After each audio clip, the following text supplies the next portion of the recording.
Thank you so much for tuning in to My Savvy Agent. My name is Kara Baratich. I'm a realtor at Structure Real Estate Group here in Colorado Springs, Colorado. Today we're going to be taking a look at the first step to getting ready to sell your home, knowing your financial situation. Be sure to stay tuned to the end of this video where I share my favorite credit checking tool. All right, here we go.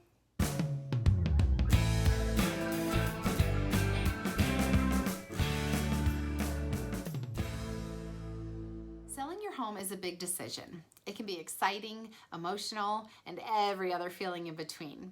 However, if you know your financial situation, you're going to set yourself up for success.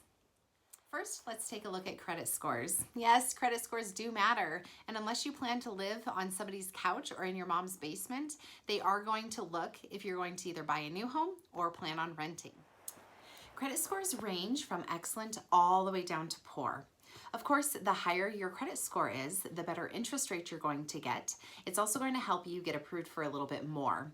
You have shown the creditors that you are a responsible borrower and that you are low risk, and they will get their money back. The money! Jared, you better yell! Show me the money!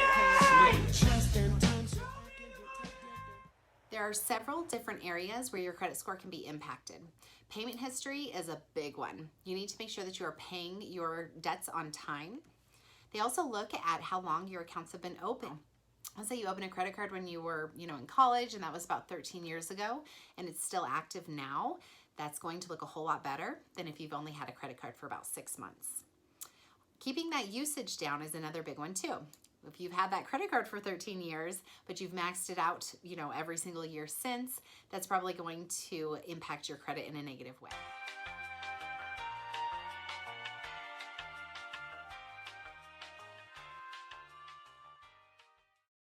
All right, now that you know where you stand with your credit score, it's time to find out how much you owe on your current home.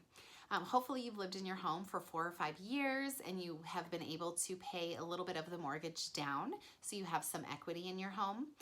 Depending on the market, you may have some appreciation where your home is worth a little bit more now than when you bought it. So there are 2 factors that come into play on what you can profit from your home. Your second step is to get a real estate agent into your home to do a quick walkthrough, and then what they can do is run a comparative market analysis where they're going to compare your home to similar homes in the area to determine a list price or what people are willing to pay for your home. This will allow you to determine how much you can potentially make on the sale of your home, and can be a determining factor of if it's time to sell now or maybe to hold off a little bit.